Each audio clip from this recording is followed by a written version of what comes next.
अल्लाह के रसूल आए तो आज रसूलुल्लाह की आमद के 1400-1500 साल होने जा रहे हैं। हम तो रसूलुल्लाह के आने के बाद रसूल का जिक्र कर रहे हैं। हजरत ईसा रसूलुल्लाह के दुनिया में आने से पहले ही रसूल का मिलाद कर रहे हैं। नाराए तकबीर, नाराए तकबीर, नाराए रिसालत, जश्न ईद मिलादुन नबी, नाराए तकबीर। अब ऐसा मिलाद कोई कर सके तो ये कैसे कहते हैं कुरान में मिलाद नहीं है, हदीस में मिलाद नहीं है? तो अब मुझे बताओ, हजरत ईसा अलैहिस्सलाम की बात मानोगे कि वहाबियों की बात मानोगे? किसकी बात? हजरत ईसा उनकी सुन्नत है। रसूलुल्लाह की मिलाद करना सिर्फ उन्हीं की सुन्नत नहीं, अल्लाह ने जितने अंबिया भेजे सबने रसूल का जिक्र किया, रसूल के आने का जिक्र किया, बल्कि खुद खल्ला के कायनात ने आमद मुस्तफा का जिक्र किया। तो ऐ सुन्नियों, मिलाद नबी मनाना ये सुन्नत अल्लाह भी है, सुन्नत अंबिया भी है, सुन्नत औलिया भी है, सुन्नत फरिश्ता भी है, और हम सुन्नी इन तमाम सुन्नतों पर अमल करने वाले। सुभान अल्लाह, सुभान अल्लाह, वाह वाह, बहुत खूब। हज़रात गिरामी, लिए और आगे बढ़ो आप, चंद मिनट में अपनी बात खत्म करूंगा। बड़ा ढिंडोरा जी जी, सब परेशान कर दिया, सुना होगा आपने। तो कुछ चीजों का आप लोगों की आजकल ये बीमारी हो गई है कि एतराज, क्वेश्चन, प्रश्न तो सुन लेते हैं, जवाब नहीं सुनना चाहते। और यही चीज है, बहुत ज्यादा आदमी कंफ्यूजन का शिकार हो रहा है। पहली चीज तो यह है कि अपने नबी के साथ अपना ताल्लुक मजबूत करो। हक है। इसके बगैर न जन्नत मिलने वाली है न नजात मिलने वाली है। नबी के साथ सिर्फ और सिर्फ अच्छा गुमान रखो। अरे भाई, आपकी गवर्नमेंट अगर कोई 10 लाख रुपए रिश्वत दे और उसके पास स्कूल या कॉलेज की सर्टिफिकेट ना हो तो 10 लाख रुपया रिश्वत दे करके 50 लाख दे करके उसकी नौकरी हो जाएगी? हो सकती है क्या? नकली बना करके लाओ, मगर लाओ। ना कोई वजीर दे सकता है, ना कोई एमपी, ना कोई एमएलए। सर्टिफिकेट होना जरूरी, ताकि गवर्नमेंट के सामने ये कहा जा सके कि जनाब, जिस आदमी को नौकरी दी गई है वो पढ़ा लिखा है। का प्रमाण क्या है? का प्रमाण पत्र, ये उसकी सर्टिफिकेट है।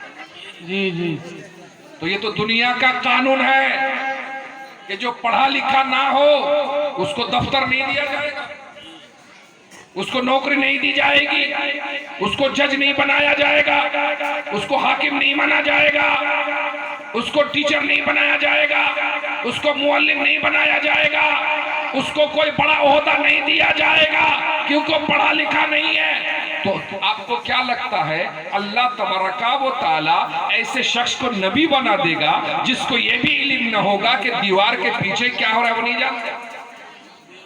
यही देवबंदियों का अकीदा है कि रसूल को इल्म गैब नहीं है, और हमारा अकीदा ये है कि अल्लाह तबारका व तआला जिसको नबी बनाता है, जमीन और आसमान के कायनात के जर्रे जर्रे का इल्म उसे पहले अता कर देता है। हक है, हक है। पहले अता कर देता है, तब उसको नबी बनाता है। हजरत मोहतरम हजरत ईसा अला नबी वाली सलातो व तस्लीम ने नबी का मिलाद पढ़ा। जी, नबी का मिलाद किया, और कुल कायनात में एक ही हस्ती है कि एक साथ मिल करके उस हस्ती का मिलाद मनाती है। वो कौन सी हस्ती है? हमारे और आपके नबी सल्लल्लाहु ताला अलैहि वसल्लम। अब नबी जब मां के पेट में आए, ये कानून है दुनिया में आने का, अल्लाह तबारक व तआला ने बनाया है। तो उस साल क्या हुआ का, उस साल मक्के में उससे पहले नबी के दुनिया में जन्म लेने का जो साल है, उससे पहले मक्का में बारिश नहीं होती थी, ये पानी नहीं बरसता। बहुत ज्यादा मक्के में कहत साली,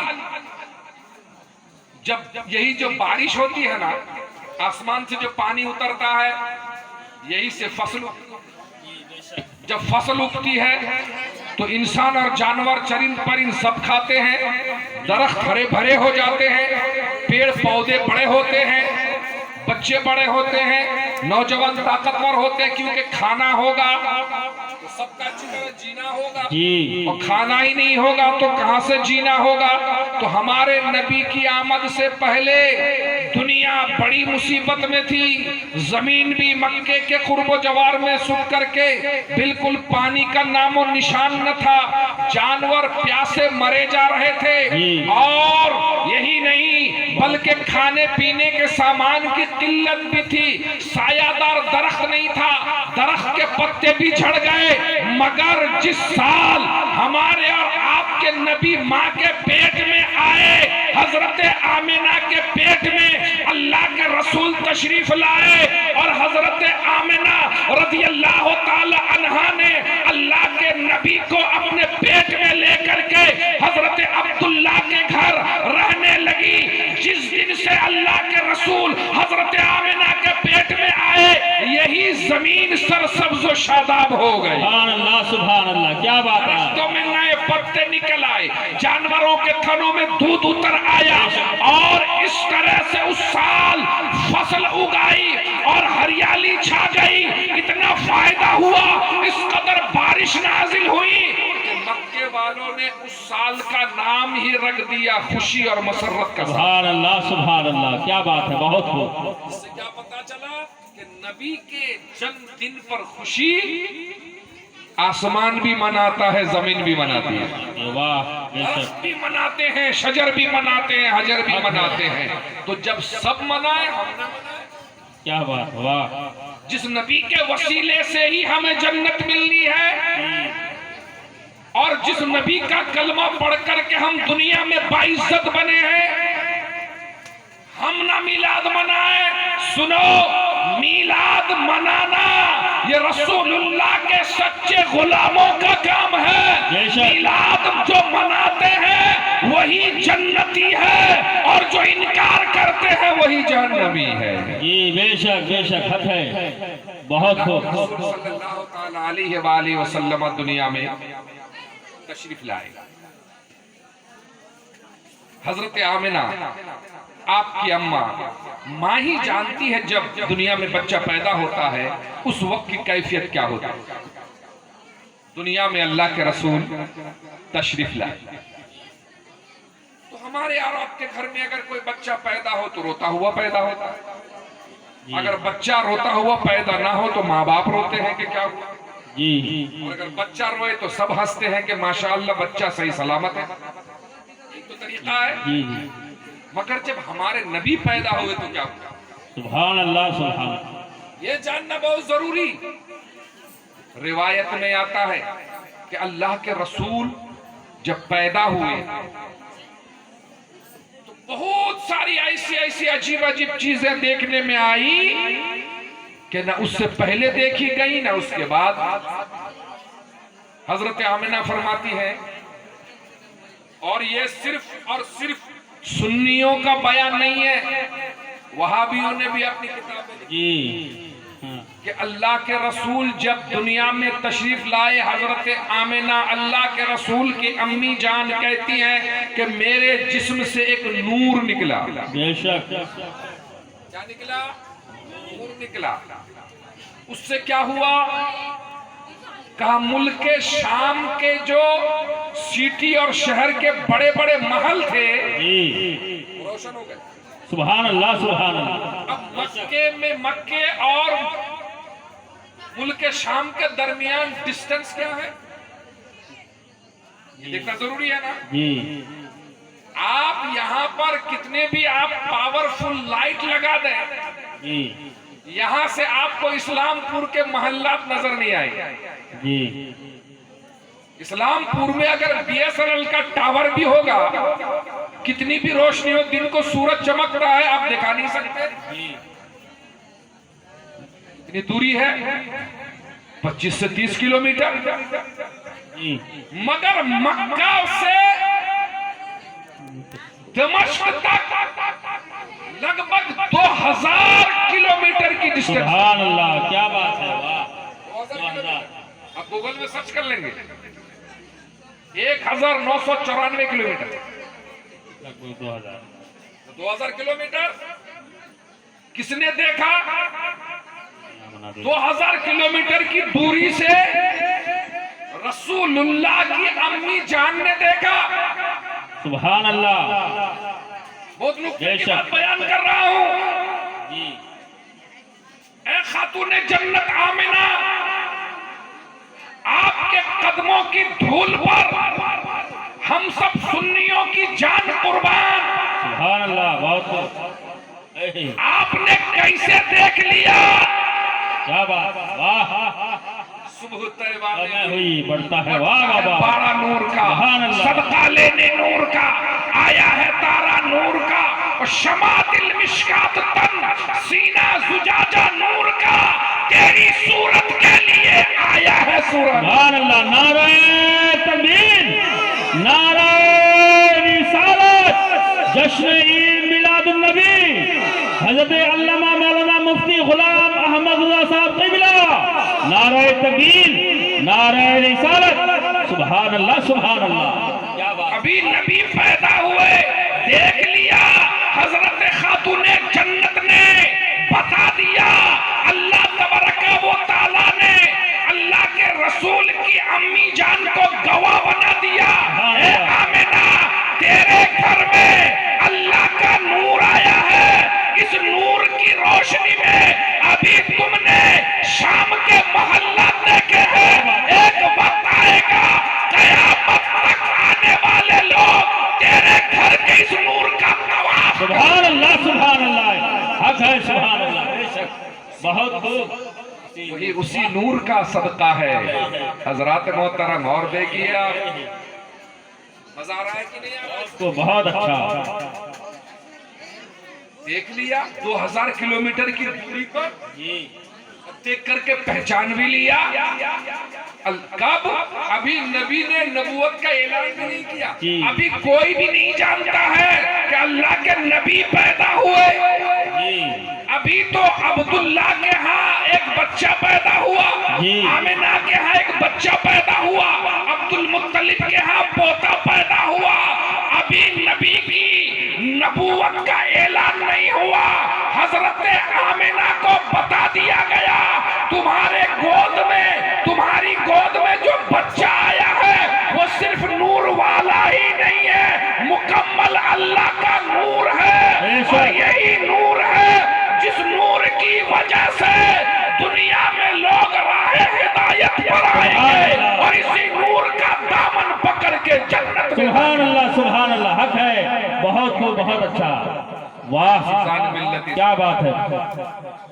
सुभान अल्लाह। उन्होंने देखा हुआ क्या दौरे हाजिर में जुलूस पर। अभी कल ही हम लोगों ने एक प्रेस कॉन्फ्रेंस किया तंजीम में।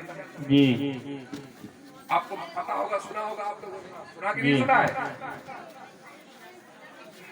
क्या कहता है? हराम है। ये देखिए बदतमीजी, जुलूस हराम है। मैंने तो बताया कि जुलूस है क्या भाई? का कुछ लोगों का एक साथ मिलकर के गुजरना यही जुलूस है। जी कल मैं चारों तरफ देवबंदियों के बीच में एक गांव है, वहां गया था, प्रोग्राम था, तो वहां पर अच्छी तरह से उनके दिमाग में बात ये आई, वो आपको भी बता देता हूँ। तबलीगी जमात इधर तो नहीं आती अल्हम्दुलिल्लाह, दासपुर इलाके में बहुत है। आजकल जब से इन लोगों पर वो हुकूमत का कहर ढाया गया है तो थोड़ा सा डर डर के निकल गए। जाहिर सी बात है, नबी से जिसका ताल्लुक नहीं होगा उसको डरना पड़ेगा। हक है। नबी वाले नहीं डरते, क्योंकि जो अल्लाह से डरता है वो फिर किसी से नहीं डरता। सीधा नहीं देता, बेशक। इनका तरीका क्या है, इनके अमीर ने इनको बता दिया कि जब किसी मस्जिद में किसी मोहल्ले में जाओ तो लाइन बना करके जाना। ये जो तबलीगी निसाब इनके यहाँ इनको बताया गया, उस किताब में लिख दिया सब कुछ, लाइन बना करके जाना। जो तुम्हारा अमीर होगा वो पहले होगा। फिर उसके बाद ये जब मस्जिद में जाते हैं 10 लोग 20 लोग तो एक बार ही नहीं जाते हैं, एक के पीछे दूसरा, दूसरे के पीछे तीसरा, चौथा, पांच, इस तरह खड़े होकर जाते हैं। यही तो जुलूस है, इसी का नाम तो जुलूस है। इनसे पूछो तबलीगी जमात लोगों को भटकाने के लिए जुलूस निकाल सकते हो, और हम नबी का जश्न मनाने के लिए नहीं निकाल सकते। क्या बात है, वाह क्या बात है। मगर सुनो भाई, हम और अब क्या जुलूस निकालें, हमारी हैसियत क्या है। और ये वाकया सीरत की बड़ी बड़ी किताबों में भी लिखा है, और देवबंदियों ने भी अपनी किताब में ये वाकया लिखा है। दुआ करें देवबंदी लोग सामने आए ताकि मुनाजरा हो जाए जी, और हम उनको बता दें कि हकीकत है क्या। जी बहुत बहुत। हजरत आमिना कहती है, और रिवायतों में हजरत इब्ने अब्बास वगैरह की रिवायतों में मौजूद है कि उस दिन हजरत जिब्रील अमीन 3 झंडा लेकर के आए जी। आमिना की रिवायत में इतना बड़ा झंडा मैंने देखा कि जमीन से आसमान तक वो झंडा लटका हुआ। सुभान अल्लाह, सुभान अल्लाह। झंडा नूर का, बहुत लटका हुआ। जिब्रील अमीन जो झंडा लेकर के आए, किताबों में ये भी है वो झंडा सब्ज यानी हरे रंग का था, ग्रीन कलर का था। सुभान अल्लाह, बहुत अच्छा झंडा लेकर के आए। साथ कौन? 70,000 फरिश्ते। सुभान अल्लाह, 70,000 फरिश्ते। हम लोग जुलूस में कितने निकलते हैं? 300, 400, 5,000, 10,000, 70,000 वाला जुलूस आप ऐसा नहीं दिखा सकते। नहीं, और दिखाएंगे भी तो हम कैसे लोग? उसमें हमारे नौजवानों का रोल क्या रहता है? इनको डीजे चाहिए, है ना? ये नाचेंगे कूदेंगे, इनको जुलूस की इज्जत, आबरू, जुलूस की तहारत और तकद्दुस से कोई मतलब नहीं। इसलिए मैं कहता हूं भाइयों, वो बारगाह मुस्तफा है। बेशक। शायर ने कहा है, अदब का है जेरे आसमां अज अर्श नाजुक तर। बेशक। आसमान के नीचे अर्श से भी ज्यादा अदब की जगह है। बेशक। कौन? नबी की बारगाह। बेशक। नफस गुम करदा में आयत जुनेद बायजीद। हजरत जुनेद बगदादी, हजरत बायजीद बुस्तामी, जो अल्लाह के जलीलुल कद्र औलियाए किराम में से है, ये जब बारगाह रिसालत में हाजिर होते हैं तो सांस भी आहिस्ता लेते हैं। जी बेशक। हमारी सांस की आवाज से अल्लाह के रसूल की बारगाह में बेअदबी ना हो जाए। क्या बात है, वाह। ऐसी बारगाह तो तुम उस नबी के नाम पर जुलूस निकालते हो, डीजे लेकर, बाजा लेकर। नहीं, इससे बेहतर तो तुम्हारा ना निकलना जी, क्योंकि जुलूस निकालना फर्ज वाजिब नहीं है, लेकिन जब निकालो तो जुलूस का अदब रखना यह जरूरी है। बेशक। उसके तकद्दुस को कायम रखना यह वाजिब है। बेशक। कैसे निकालें? हम कहेंगे ऐसे निकालो जैसे फरिश्तों ने निकाला। सुभान अल्लाह, सुभान अल्लाह। फरिश्तों ने निकाला, ऐसे निकालो, बावजू हो जाओ, साफ सुथरे कपड़े पहन लो, खुशबू मलो, चेहरे पर पगड़ी बांध लो, हाथ में झंडा लो, जबान पर दुरूद पाक हो या नाते मुस्तफा हो। सुभान अल्लाह, सुभान अल्लाह। फिर तुम आगे बढ़ो और नारा लगाओ रहमतुल लिल आलमीन का, और नारा लगाओ शफीउल मुज़निबीन का, तब जुलूस का हक अदा होगा। जब तुम उस बारगाह का अदब करोगे तो सुनो, बेअदब का सजदा भी कबूल नहीं होता है। बेशक। बादब अगर दुआ भी कर लेता है तो अल्लाह माफ कर देता है। क्या बात है, सुभान अल्लाह सुभान अल्लाह। बादब बनो। तो लेकर के आए, जुलूस पर बात चल रही थी, 3 झंडे लेकर के आए। क्या किया? झंडा को कहीं लगाना है ना, लगाना तो होगा। जिब्रील अमीन याद रहे, फरिश्तों का सरदार। फरिश्तों में जिब्रील अमीन से बढ़कर किसी का मकाम मर्तबा नहीं। हक है। अफजलुल मलाइका और फरिश्तों के रसूल जिब्रील अमीन। एक झंडा काबे के छत पर